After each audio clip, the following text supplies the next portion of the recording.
This is how to properly unhook and rehook to a trailer. Tractor trailer, unhook and drop and hook.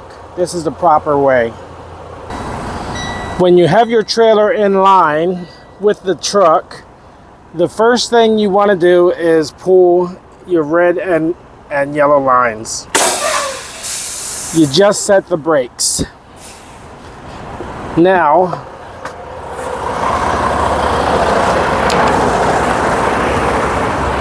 on a manual fifth wheel pull, you would pull the fifth wheel.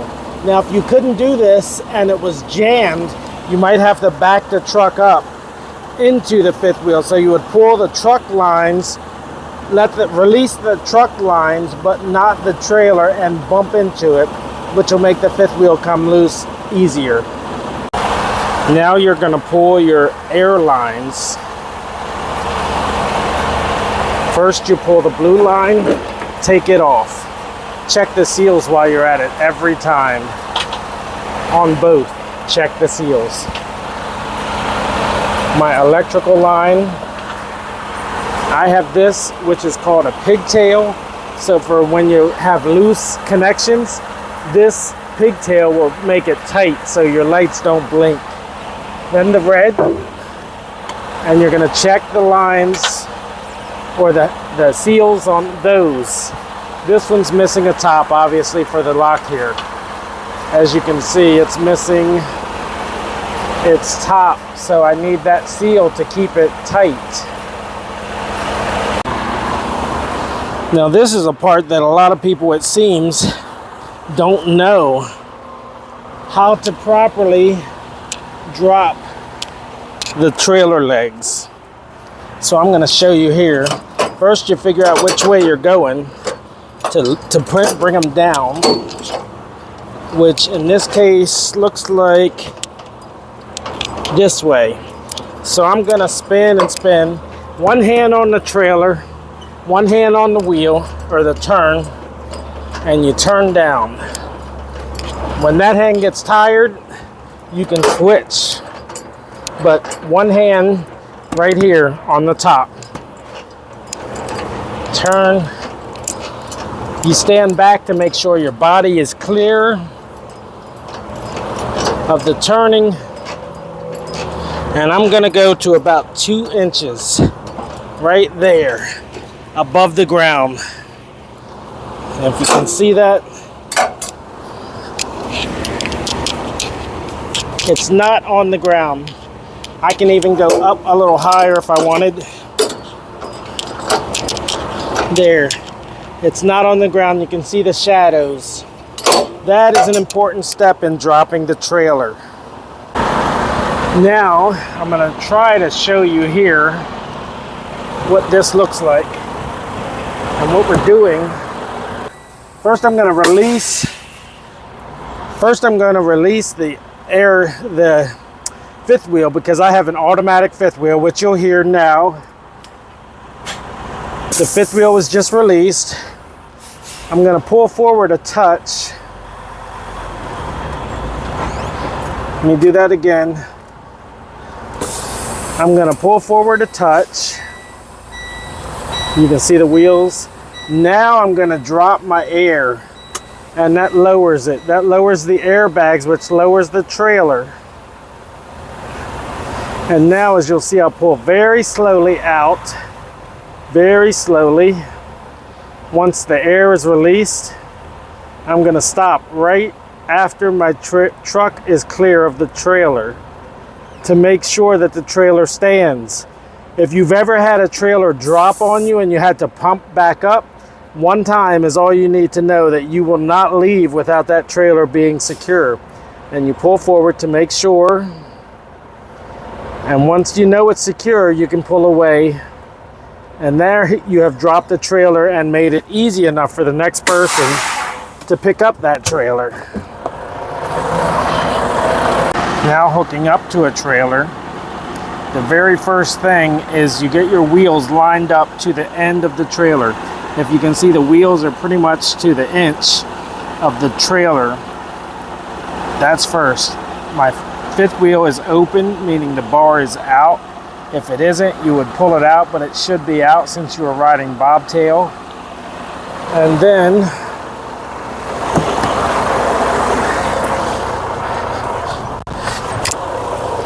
now we slowly go backwards under the trailer with the air.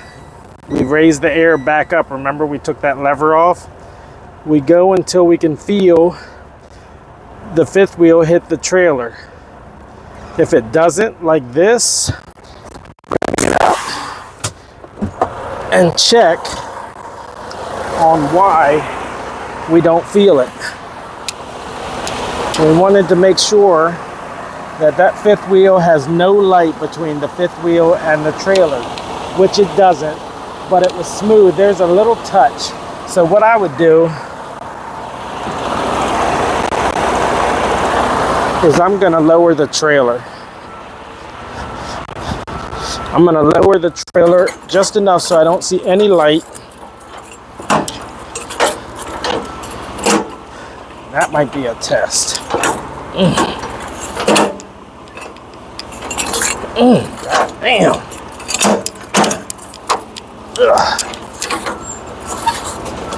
I'm gonna lower the trailer.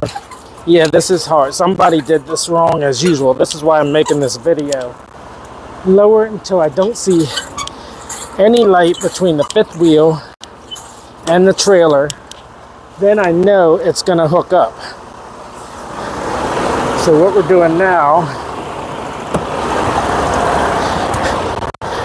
we're gonna go backwards gently to it. You can go gently with this wheel.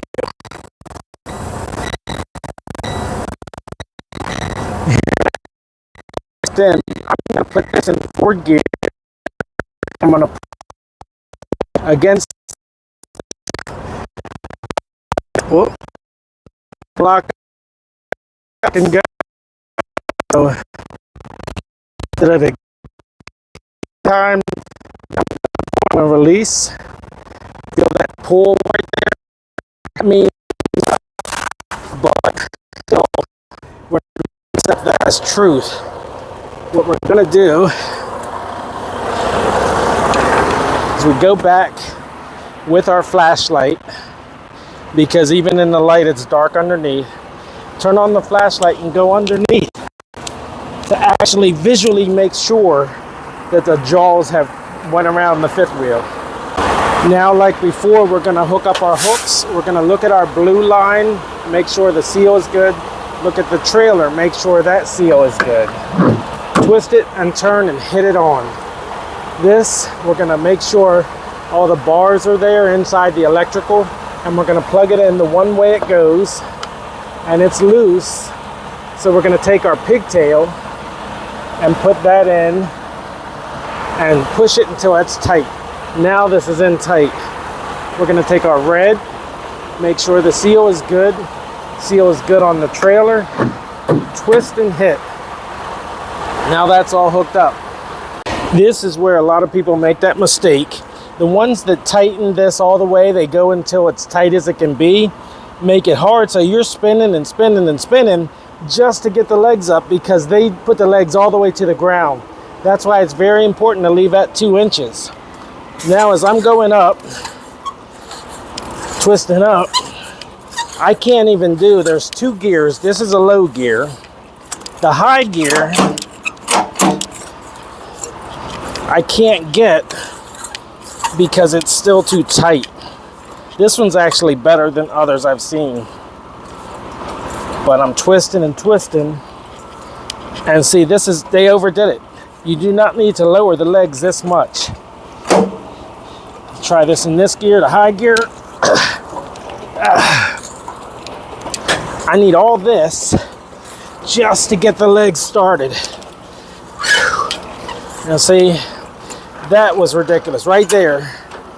They always, somebody, they don't know how to do it. They put it all the way to the ground, so when they load the trailer, it's so far that it takes you that long just to lift. Now here, look at this, how easy it is. If they would have left it right here, when I got under it, the legs would have lifted and it would have been in a better spot. And I would have been able to use 2 fingers to do this. But they tightened it too far, put the legs all the way to the ground, so when they load it, now you have to use all your strength and your back just to get the legs at the start. And then you can put them up wherever you want, as long as they're high enough above everything else. Stow the handle and you're done. That important part, 2 inches above the ground at least, up to 4 inches, will prevent you, the next driver, from having to work so hard just to get the legs started. If only people knew that, it'd make it easier on all the rest of us truck drivers who drop and hook. That's outrageous.